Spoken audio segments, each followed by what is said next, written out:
이것은 이스라엘 자손이 가나안 땅에서 받은 기업 곧 제사장 엘르아살과 눈의 아들 여호수아와 이스라엘 자손 지파의 족장들이 분배한 것이니라. 여호와께서 모세에게 명령하신 대로 그들의 기업을 제비 뽑아 9지파와 반지파에게 주었으니 이는 2지파와 반지파의 기업은 모세가 요단 저쪽에서 주었으며 레위 자손에게는 그들 가운데서 기업을 주지 아니하였으니 이는 이스라엘 자손이 므낫세와 에프라임이 2지파가 되었습니다. 되었습니다. 이 땅에서 레위 사람에게 아무 분 것도 주지 아니하고 다만 거주할 상업들과 가축과 재산을 위한 목젖만 주었으니 이스라엘 여기까지 읽겠습니다. 네, 여러분 이스라엘 자손이 가나안에서 전쟁을 했고 그리고 전쟁이 끝난 다음에 거기에서 받은 땅을 이제 12지파가 나누어서 받게 되는 것이죠. 근데 오늘 본문을 보니까 그러면 어느 지파에게 어느 지역 땅을 줄 것인지 이것을 해야 되는 일이 남아 있는데 그 일을 누가 하느냐?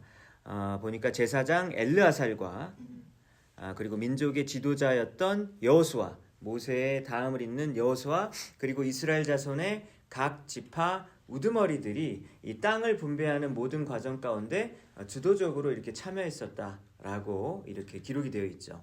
땅을 나누는 방법은 어떻게 하느냐? 오늘 본문을 보니까 제비를 뽑는다고 나와 있죠. 제비를 뽑는다라고 하는 것은 뭐가 나올지 모르는 것이죠. 그러니까 사람이 통제하고 그리고 판단할 수 없다. 이것은 전적으로 하나님께 어느 지파가 어느 땅으로 갈지 어디로 갈지를 사람들이 이렇게 막 머리로 생각해서 여기가 더 좋겠다 뭐 이렇게 하는 게 아니라 하나님의 뜻으로 받겠다라고 하는 그런 믿음의 표현으로 볼 수 있습니다. 파워포인트 지도를 한번 보여주시고요. 지난주에 살펴보았던 것처럼 요단강이 이렇게 있거든요. 여기 사해와 그리고 여기 긴네렛 호수가 이제 갈릴리 호수인데요. 여기 사이를 잇고 있는 여기가 요단강이에요. 요단강의 오른쪽이 요단강의 동쪽 편이고 요단강의 왼쪽 편이 요단강의 서쪽 편입니다. 근데 여러분 요단강 동쪽의 땅을 잘 보세요. 르우벤 지파, 갓 지파, 그리고 므낫세 반지파. 그래서 반지파는 여러분 half tribe예요. half tribe. 반이라는 얘기, 절반. 그러니까 왜 그러냐면 므낫세가 절반은 동쪽에 있고 절반은 서쪽에 있으니까 그래서 반반이죠. 그래서 므낫세 지파만 숫자가 많았기 때문에 이렇게 반반씩 나누어 가지는 그런 일이 있었습니다. 근데 이 요단강의 동쪽 편에 있는 이 세 지파의 땅은요, 여러분 여호수아 때 나눠준 게 아니라 모세가 아직 살아 있을 때, 그러니까 모세가 죽기 직전에 이 요단강의 동쪽 편에 이 세 지파의 땅을 이렇게 나눠준 거예요. 이 요단강 동쪽 편의 땅이 목축지로 되게 좋은 땅이었다고 해요. 그래서 가축이 많았었던 루벤 지파와 갓 지파가 모세에게 이 땅 우리에게 주세요. 그러니까 지금 아직 요단강을 건너기 전에 이 땅을 우리에게 먼저 달라고 요구합니다. 그러니까 모세가 그 말을 듣고 약간 당황한 것 같아요. 그리고 약간 기분이 나빴을 수 있어요. 왜냐하면 아니 그럼 너희들은 지금 요단강 안 건너겠다는 거야? 이런 얘기예요. 이렇게 들리는 거죠. 아니 니네만 땅을 먼저 받으면 니네는 요단강 안 건널 거야? 아니면 요단강 건너가지고 서쪽도 정복을 해야 되는데 니네는 땅 있으니까 니네는 안 싸우겠다는 얘기야 라고 민수기 32장에서 물어봐요. 니네가 땅을 먼저 받으면 니네는 이미 땅이 있으니까 나머지 모든 민족 사람들도 사기가 꺾일 거 아니에요. 쟤네들은 먼저 땅 받고 뭐야 우리는 땅도 없고 왜 그러는 거야? 막 불공평하다. 그러면 누가 강을 건너겠냐라고 모세가 이렇게 책망하듯이 민수기 32장에서 이야기를 합니다. 그러니까 루벤 지파와 갓 지파가 좀 미안하잖아요. 그래서 모세에게 이렇게 약속해요. 요단강을 건너서 싸울 때 우리가 제일 먼저 앞장서서 싸울게요. 루벤 지파와 갓 지파가 제일 먼저 앞장서서 싸우겠습니다라고 약속을 합니다. 그리고 나머지 모든 지파들이 땅을 다 받을 때까지 우리는 우리 땅으로 돌아오지 않겠습니다. 그러니까 아내와 자식들을 요단강 동쪽편에 남겨두고 싸울 만한 사람들만 참석하지만 저희가 돌아오려면 나머지 지파들이 다 땅을 받은 다음에야 저희는 저희 땅으로 돌아올게요. 이렇게 두 번째 약속을 하죠. 그리고 요단강 서쪽에 딱 가보면 막상 가보면 어때요? 이상하다. 동쪽보다 여기 서쪽이 더 난데? 이 새 땅을 보면 여러분 그런 마음 들 수 있잖아요. 그때 뭐 미리 가기 전에 뭐라 그러냐면 우리가 서쪽에서 땅 달라는 말 안 할게요. 이런 말까지 하는 거죠. 그러니까 좀 이 정도면 괜찮죠? 그래서 모세가 이렇게 땅을 그러면은 이쪽 동쪽 편을 먼저 주게 되는 거죠.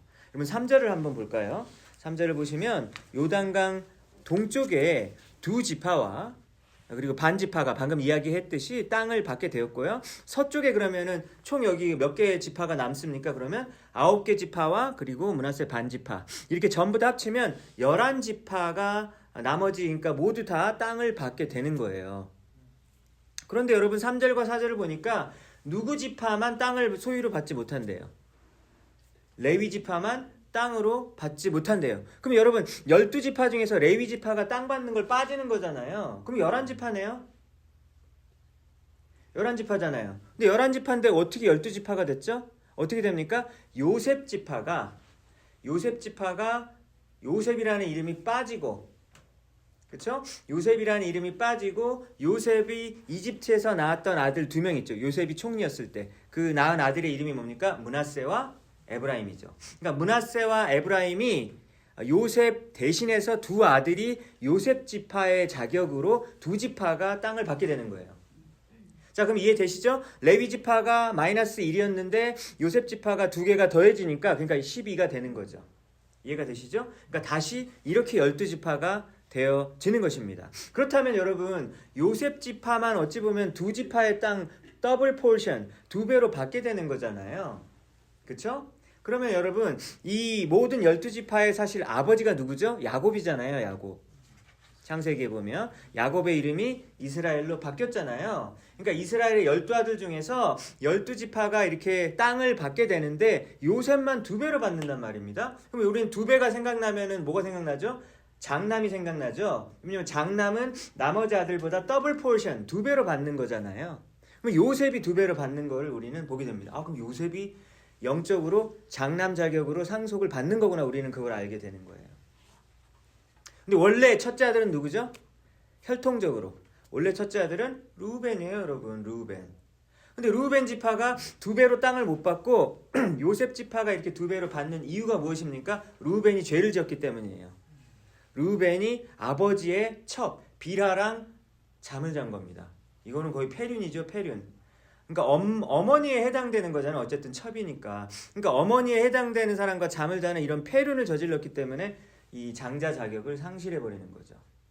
그래서 대신에 야곱의 영적인 그 후손으로 그 장자격으로 요셉이 이렇게 그 2배를 받게 되는 것을 우리는 이렇게 알게 되는 거예요. 여러분 그래서 오늘은 이 3절과 4절에 나오는 레위 지파가 땅을 못 받는다는 말에 대해서 조금 더 자세하게 살펴보기를 원합니다. 근데 레위 지파가 분명히 숫자가 존재하는데요, 여러분. 땅을 못 받는다라고 하는 말은 그럼 어디 뭐 공중에서 산다는 얘기인가요? 떠서 살아요? 그렇게 할 수는 없잖아요. 어딘가 집 짓고 살아야 되는데 땅을 그러니까 받긴 받아요. 받는데 무슨 땅을 못 받느냐라고 하는 얘기냐면 농사 짓는 땅을 못 받는다는 얘기예요. 수입을 낼 수 있는 땅을 받지 못한다. 목초지역, 그러니까 가축을 길러가지고 이렇게 자기네들끼리 이렇게 수입을 낼 수 있는 그런 땅을 받지 못한다라고 하는 얘기예요. 그래서 이제 나중에 성경을 보면요, 레위 지파들은 11지파에 있는 그 땅 분배된 데에서 다 흩어져서 삽니다. 그래서 레위 지파가 사는 성읍의 숫자가 48개의 성읍에 흩어져서 살아요. 근데 그 중에서 48개에서 6개 성읍은 도피성, 레퓨지 있죠, 레퓨지. 그러니까 도피성이니까 숨어 사는 거예요. 그러니까 누가 숨냐면 죄를 지은 사람들이 자기가 일부러 지은 죄가 아닌데 자기가 예를 들면 이렇게 돌을 훅 던졌는데 옆에 그 돌에 누가 있어가지고 돌 맞아 죽은 거예요. 그럼 주면 어쨌든 일부러 죽이려고 그런 건 아니잖아요. 그러니까 그럴 땐 도피성으로 막 도망가면 거기서 있으면은 못 죽여요. 그런 법이 있죠. 그래서 그 도피성 그 6개 성의 관리도 레위 지파가 해주게 되는 겁니다. 그렇게 해가지고 48개 성읍에 다 흩어져 사는 거예요. 그러니까 여러분 레위 지파는 그러면 땅을 어쨌든 분배받지 못했고 그럼 우리는 유산이 뭐예요? 우리는 유산이 뭐예요? 그러니까 하나님이 뭐라 그래요? 내가 유산이다 라고 이야기를 합니다. 그래서 여러 성경 구절에서 내가 유산이다 라고 얘기하시는데 신명기 10장 8절의 구절에 보면 이런 말씀이 있어요. 그때 여호와께서 레위 지파를 구별하여 여호와의 언약궤를 메고, 그 언약궤 이렇게 메고 가는 사람도 레위 지파만 할 수 있는 일이거든요. 아무나 못합니다. 언약궤를 절대 아무나 멜 수 없어요. 레위 지파만 성별되게 멜 수 있어요. 여호와 앞에 서서 그를 섬기며 성막의 일, 성소의 일은 레위 지파만 할 수 있는 거예요. 그리고 여호와의 이름으로 축복하게 하셨으니, 그러니까 축복하고 그리고 말씀을 가르치고 그 다음에 제사를 드리는, 여러분 그런 일은 레위 지파만 그 일을 감당을 했어요. 그러므로 레위는 그의 형제 중에서 분깃도 없고 기업도 없으며, 그러니까 그 유산을 이렇게 물질적으로 받지 못하는데 네 하나님 여호와께서 그에게 말씀하신 것 같이 여호와가 레위 지파의 기업이시니라, 이런 말씀이 신명기에 나오게 됩니다. 여러분 400년간 노예 생활을 했어요. 그리고 나서 40년간 광야 생활을 했어요.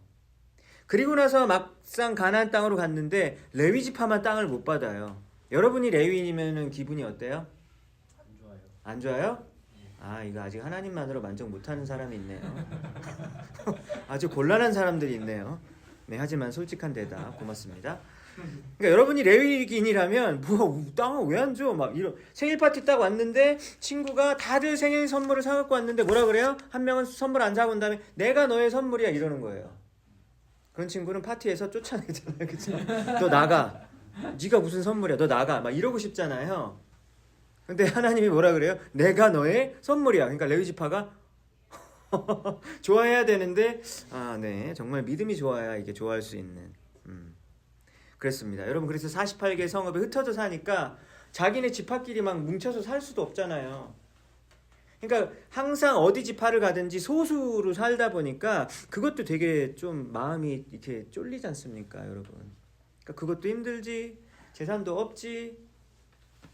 그렇다면 레위 지파의 여러분 생계 유지는 어떻게 해요? 그러니까 진짜 자기네들이 뭐 곡식을 할 수가 없으니까 어떻게 살라고 하냐면 하나님이 내가 너의 여호와가 너의 선물이야. 그리고 너는 생계 유지를 할 때 나머지 11지파가 내는 11조를 가지고 살아라 라고 민수기 18장과 신명기 14장에서 이야기하는 거예요. 자, 여러분, 그러니까 나머지 11개의 지파가 10분의 1, 소득의 10분의 1, 11조 헌금을 내면은 그걸로 나머지 레위 지파들이 이렇게 이제 그거를 받아서 사는 거예요. 그래서 한국말로 뭐라 그러죠? 이거를 네 글자로 십시일반. 10개의 시가 뭐냐면 숟가락이래요. 그러니까 밥에서 내가 밥 먹다가 숟가락 하나씩 이렇게 덜어가지고 그 빈 밥그릇에다가 덜어주는 거예요. 10명이. 그러면 여러분 10개의 숟가락이 모이면은 1반, 하나에 100반이 되는 거잖아요. 밥 한 그릇이 되는 거예요. 그러니까 거의 이런 것과 너무 유사하잖아요. 그러니까 십시일반처럼 레위 지파가 사는 겁니다. 그런데 만약에 여러분 다른 지파가 11조 내기 싫을 수 있잖아요. 아, 이번 주 달은 좀 농사가 잘 안 됐어. 11조 못 내. 이럴 수 있잖아요. 그럼 어떻게 되는 거예요? 레위 지파는 굶어 죽는 거예요, 진짜.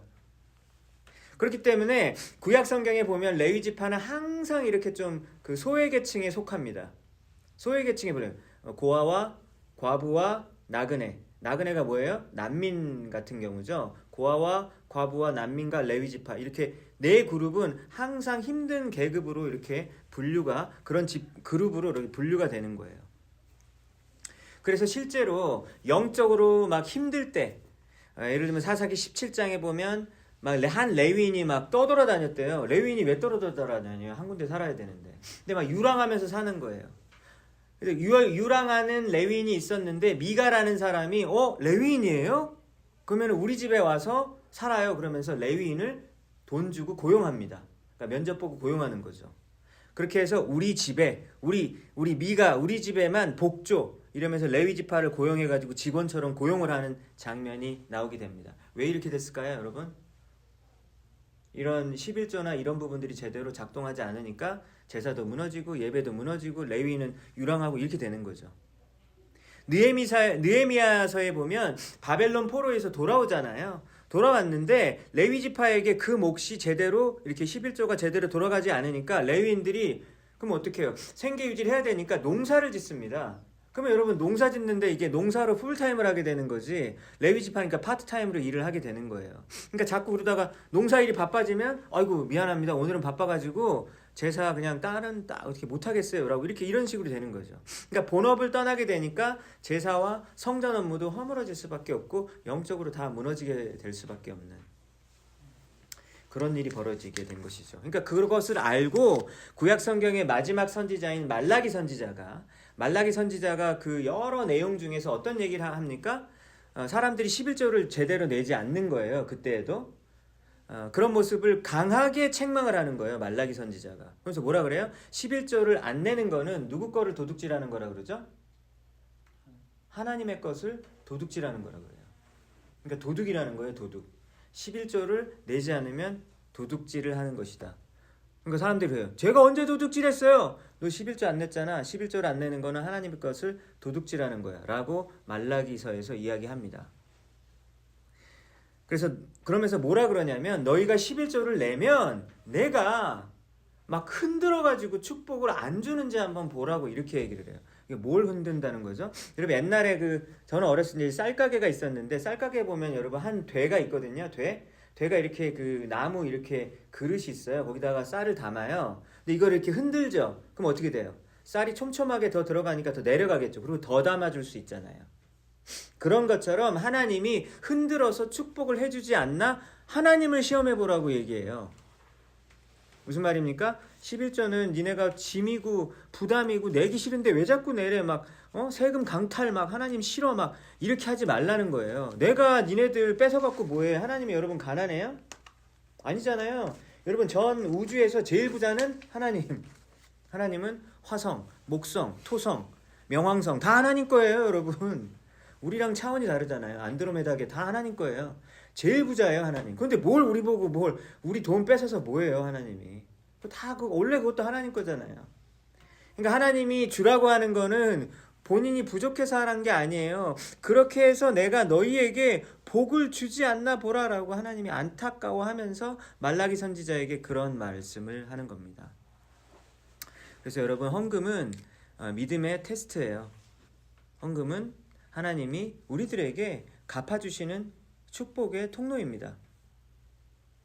근데 제가 이렇게 자꾸 막 11조만 헌금 얘기하니까 좀 마음이 불편하신 분도 있을지 모르겠어요. 근데 오늘 성경에 있어서 하는 거지 제가 일부러 작정하고 하는 거 아닙니다. 저는 사실 우리 교회 헌금 누가 내시는 얼마를 내는지를 저는 몰라요. 제가 그거를 장부를 안 보거든요. 그래서 저는 모릅니다. 그냥 성경 이야기 하는 거예요. 그러니까 헌금 얘기 들었다고 막 시험 들고 그러지 마십시오. 제가 왜 얘기를 하냐면 시험 든 사람이 있으니까 하는 얘기예요. 근데 방금도 얘기했죠. 헌금은 하나님이 부족해서 내라고 하는 거 아니라는 거예요. 기쁨으로 하라는 것이죠. 11조는 구약의 율법이다. 그러니까 신약 시대에는 할 필요가 없다. 이렇게 주장하는 사람들도 있더라고요. 맞습니까? 아니에요? 이건 성경적인 근거를 보셔야 되는데 구약의 그러니까 율법이라는 거죠. 마치 여러분 구약 시대의 모세 율법에 의하면 돼지고기 먹으면 돼요, 안 돼요? 못 먹어요. 왜냐면은 그 굽이 막 갈라지고 안 갈라지고 이런 규칙이 있기 때문에 돼지고기도 못 먹고요. 막 독수리 고기 이런 것도 못 먹어요. 치킨은 되는데 독수리는 안 되고 막 타조 막 이런 것도 못 먹고 막 이런 게 있어요. 그러니까 음식 율법처럼 더 이상은 지키지 않는 율법이다. 아니면 안식일에 노동하면 어떻게 했어요? 막 돌로 쳐 죽였잖아요, 구약 때. 지금 그러면 안식일도 그런 게 없지만 안식일에 일했다고 막 돌로 칩니까? 그런 거 없어요. 동물 제사 드리나요? 여러분 일요일에 올 때 동물 갖고 왔어요? 안 갖고 오셨잖아요. 그러니까 동물 제사가 더 이상 하지 않는단 말이죠. 그러니까 그런 것처럼 11조도 율법으로 없어졌다라고 이렇게 주장을 하는 사람들이 있어요. 그래서 성경에 진짜 11조라는 단어를 찾아보면 물론 이거를 어떻게 분석하느냐에 다를 수 있지만 한 27번에서 28번 정도가 나옵니다. 근데 그 중에서 24번은 구약 성경에 나오고 나머지 3, 4번은 신약 성경에 등장을 해요. 그러니까 압도적으로 사실은 구약 성경에 많이 나오는 것은 맞습니다. 심지어 모세 율법 전에도 모세가 율법을 받아오기 전에도 사실 11조를 했다는 얘기가 나오죠. 예를 들면 아브라함이 멜기세덱 제사장에게 11조를 했다라는 얘기도 나오고요. 야곱도 11조를 냈다 이런 얘기가 나오긴 합니다. 그러니까 그 모세율법 전에도 사실은 11조가 있었다라고 하는 것이죠. 그래서 11조의 여러 성경 구절을 다 찾아보면요, 여러분, 레위인들에게만 주는 게 아니에요. 레위인들뿐만 아니라 아까도 이야기했듯이 그 당시에 가난한 사람들을 막 4년에 한 번씩 해가지고 그 돈을 모아서 도와줬다는 얘기가 나와요. 예를 들면 나그네들, 난민들, 고아들, 가부와 같은 사회 계층을 위해서 10분의 1이면 액수가 꽤 클 거 아닙니까? 그래서 그 부분들을 그 사회 취약 계층들에게 넉넉히 나누어 주어라. 여러분, 이게 하나님의 뜻인 거예요. 그러니까 하나님은 경제적으로 어려운 사람들을 반드시 도와야 된다라고 얘기하시는 거예요. 어떻게? 말로만 하지 말라는. 말로만 돕는 거는 돕는 게 아니잖아. 10분의 1을 떼어서 어려운 사람을 도와주라 라고 누누이 구약성경에서 이야기하고 있습니다. 왜 그렇습니까? 가난한 사람을 돕는 것이 하나님을 돕는 것과 똑같다라는 거예요. 하나님에게 드리는 것과 똑같다라고 이야기를 하는 것입니다. 그리고 예수님이 여러분 11조에 대해서 이야기를 하셨어요. 누가복음 11장 42절에 보면 너희가, 여기 너희가는 바리새인들입니다. 바리새인들이 박하와 운향과 모든 채소의 11조는 드리는데 공의와 하나님께 대한 사랑을 저버렸다. 그러나 이것도 행하고 저것도 둘 다 빠뜨리지 말고 해야 된다. 이렇게 예수님이 이야기하셨어요. 그게 무슨 말입니까? 바리새인들이 문제가 뭐냐면 11조 낸 다음에 뭐라 그래요? 자꾸 사람들한테 얘기해요. 나 11조 냈어. 이렇게 얘기하는 거예요. 헌금 냈다고 자랑하는 거예요. 11조 냈다구나. 근데 또 바리새인들이 뭐가 문제입니까? 나 기도하는 사람이야. 사람들 보는 데 앞에서 자꾸 기도해요. 그쵸? 기도를 생색을 내는 거죠. 그리고 뭐라 그래요? 나는 너희 같은 죄인들이랑은 너무 달라. 왜? 나는 율법에 있는 걸 모두 다 지키는 사람이야 라고 하면서 자기가 의롭다고 자기 의에 도취돼서 자뻑으로 사는 사람들이라서 예수님이 이게 너무 싫은 거예요. 그러니까 니네는 11조 냈다고 자랑하고 그러면서 하나님의 공의, 정의는 잃어버리고 하나님이 말씀하시는 사랑은 저버리는데 그렇게 살면 안 된다라고 얘기하는 거예요. 그러면 여러분 예수님이 뭐라고 합니까? 그럼 11조 하지 마. 기도하지 마. 죄를 지어 차라리 이렇게 말하는 거예요? 그게 아니라는 거예요. 11조도 드려야 된다라는 거예요. 기도도 하란 얘기예요. 죄 짓지 않는 삶은 그대로 살아야 된다는 얘기예요. 그러면서 동시에 하나님의 사랑과 공의의 실천도 두 가지를 다 하라고 얘기했어요. 그럼 예수님이 지금 뭐라고 얘기했습니까? 11조 하라고 얘기한 거예요. 여러분 11조 하라고 이야기했습니다. 11조가 구약의 율법이라서 더 이상 없어졌다라고 말하는 것은 사실 좀 맞지 않습니다. 예수님도 하라고 하셨으니까요. 근데 물론 이것을 율법적으로 이거 하라고 했으니까 막 해가 되는 어떤 여러분 그런 식으로 생각해서는 곤란하죠. 왜 그렇습니까? 고린도서에 보면 너희는 헌금을 낼 때 어떻게 하라고요? 기뻐하는 마음으로 내라 그랬잖아요. 내기 싫어하는 마음으로 너무 아까워. 사실 헌금을 내면 좀 아깝죠. 왜요? 낸 만큼 부족한 거예요. 내 용돈이 줄어드니까. 그건 당연한 건데 그러지 말고 기뻐하는 마음으로 낼 때 하나님이 기뻐 받으신다고 얘기하신 거예요. 그러니까 11조도 낼 때 어떻게 하라고요? 기뻐하면서 내라는 거예요. 그럼 여러분 신약 성경에서는 헌금을 어떻게 낸다고 이야기합니까? 11조 정도가 아니라 사실은 재산의 상당 부분을 하나님께 드린 사례들이 많이 나와요. 예를 들면 바울의 동역자인 바나바 같은 경우는 바나바 들어보셨죠? 바나바는 자신의 밭을 팔아서 예루살렘 교회에다가 헌금했다는 얘기가 나옵니다. 그럼 뭐예요? 지금 현대식으로 따지면 집 팔아가지고 헌금 낸 거예요, 여러분. 뭐 광신도 아니야? 바나바가 여러분 광신도였습니다. 자기의 부동산을 팔아가지고 교회에다가 헌금했다는 얘기가 나와요. 그럼 그 헌금한 것이 예루살렘 교회의 어려운 사람들에게 이렇게 나누어졌다라고 하는 것이죠. 지난주 주일 예배 때 살펴보았던 아리마대 사람 요셉은 여러분 뭘 헌금으로 드렸습니까? 자신의 무덤자리를 예수님의 장례식 하는데 드렸잖아요. 자기 원래 쓰려고 했던 거예요. 근데 그 무덤자리를 예수님을 위해서 한 번도 쓰지 않았던 그 귀한 것을 땅으로 드린 거예요. 그럼 여러분 이건 11조보다 훨씬 액수가 높아요. 무슨 말인지 아시겠죠? 11조보다 액수가 훨씬 높다라는 거예요. 여러분 과부는 여러분 헌금을 얼마를 드렸습니까? 2렙돈을 드렸어요.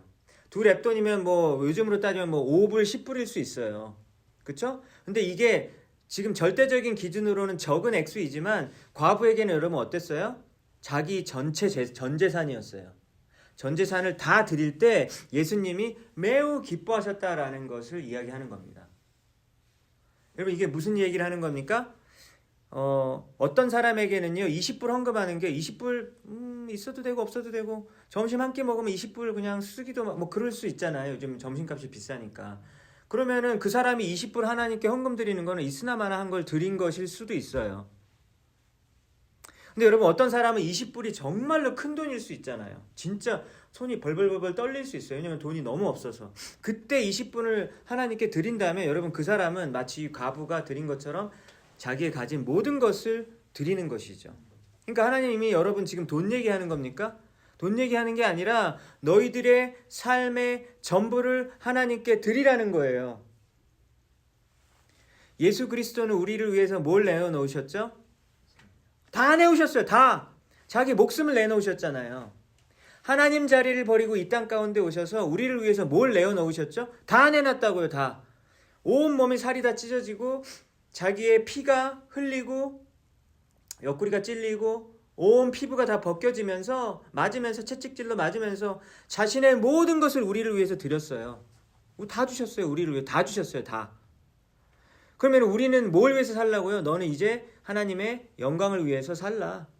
너는 예수 그리스도를 위해서 살라라고 이야기한 겁니다.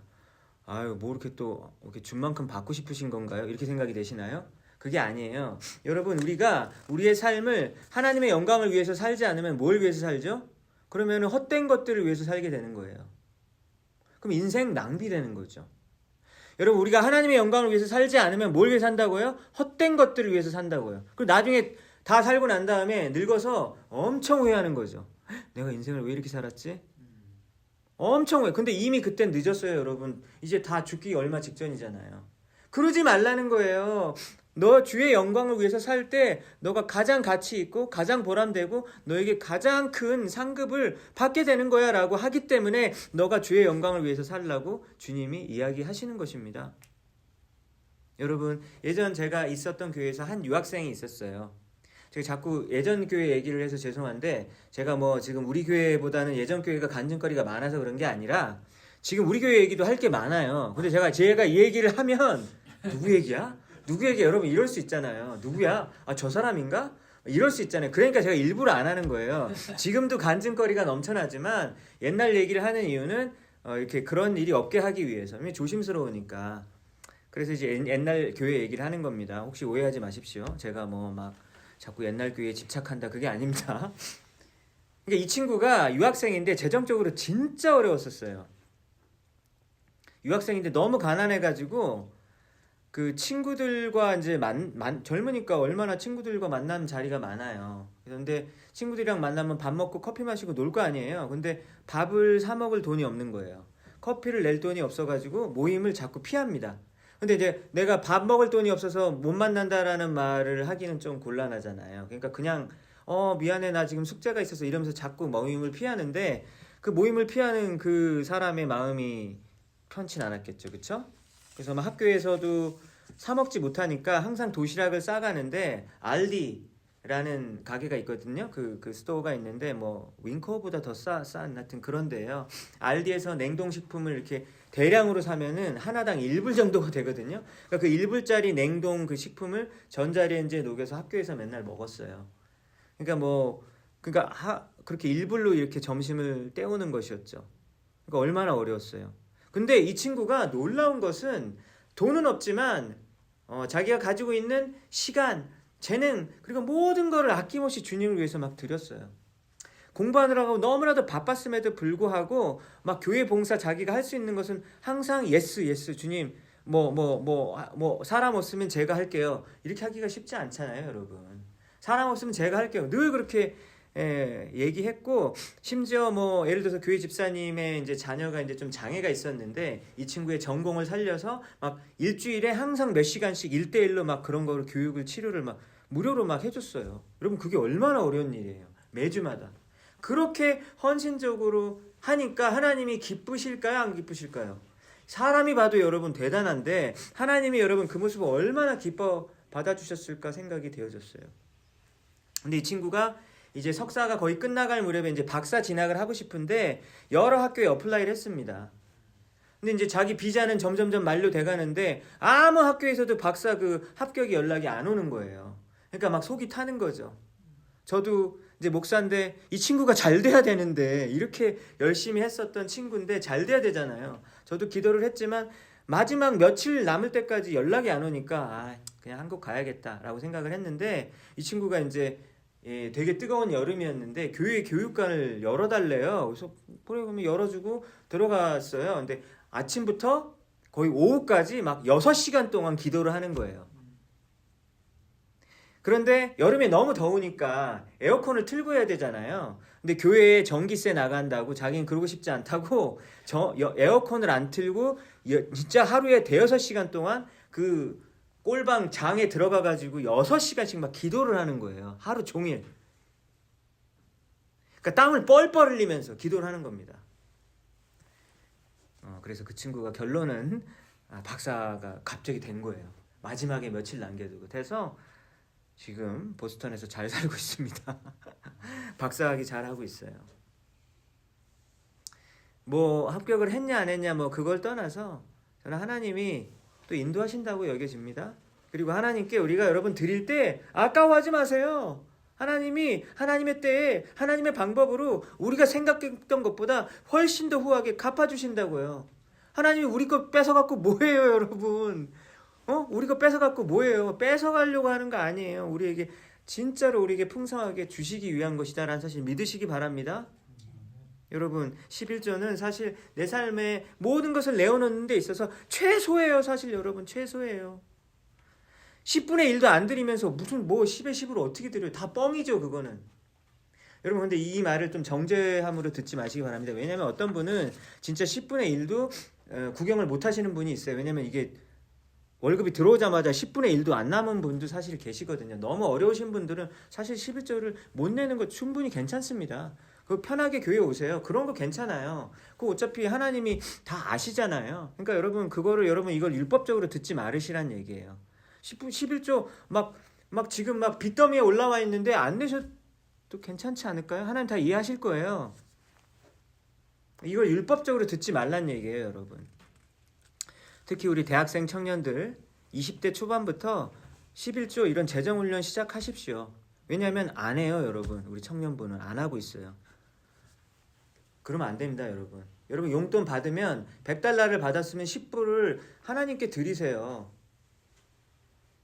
지금 다 여러분들을 위해서 하는 얘기예요. 여러분들이 뭐 학교에서 알바를 하고 뭐하고 페이를 받으시면 10분의 1을 하나님께 드리세요. 10분의 1부터 드려야지 그 다음에 나중에 결혼하고 직장 취업한 다음에도 하나님께 드릴 수 있는 거 아닐까요?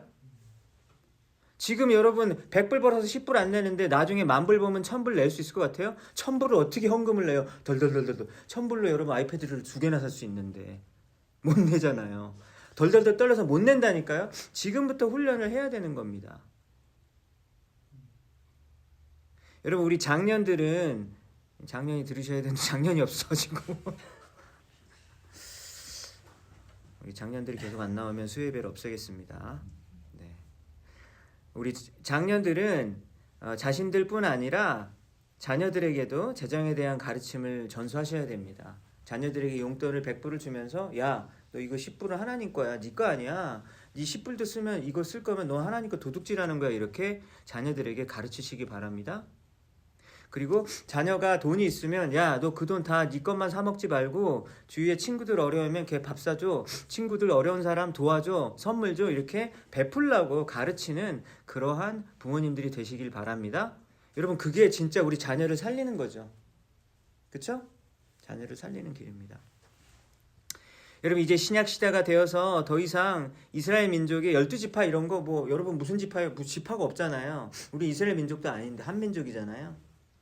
그럼 우리는 뭐죠? 베드로전서 2장 9절에 의하면 너희는 택한 족속이요 왕같은 제사장이요 거룩한 나라여 소유된 백성이니 이는 너희들 가운데에서 불러내어 그의 기이한 빛에 들어가게 하신 이의 아름다운 덕을 선포하게 하려 하심이라. 뭐라고요? 너희는 제사장이래요. 근데 여러분 구약에서 제사장은 누구만 될 수 있었다고요? 레위 지파의 고앗 자손만 제사장이 될 수 있었어요. 아론의 후손들만 제사장이 될 수 있어요. 그러니까 우리는 신약 시대의 레위 지파란 얘기예요.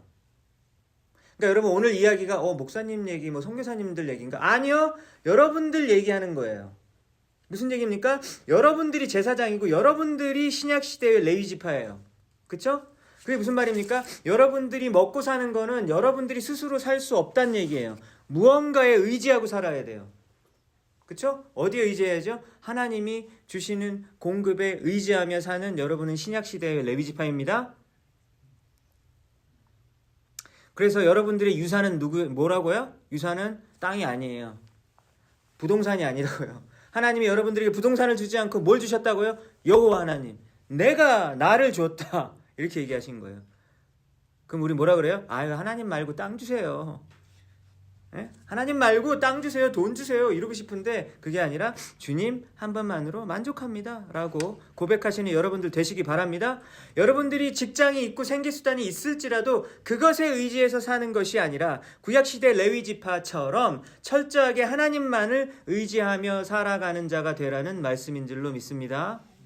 시편 23편 1절 여호와는 나의 목자시니 내게 부족함이 없으리로다. 주님이 나의 목자시니까 내게 부족함이 없대요.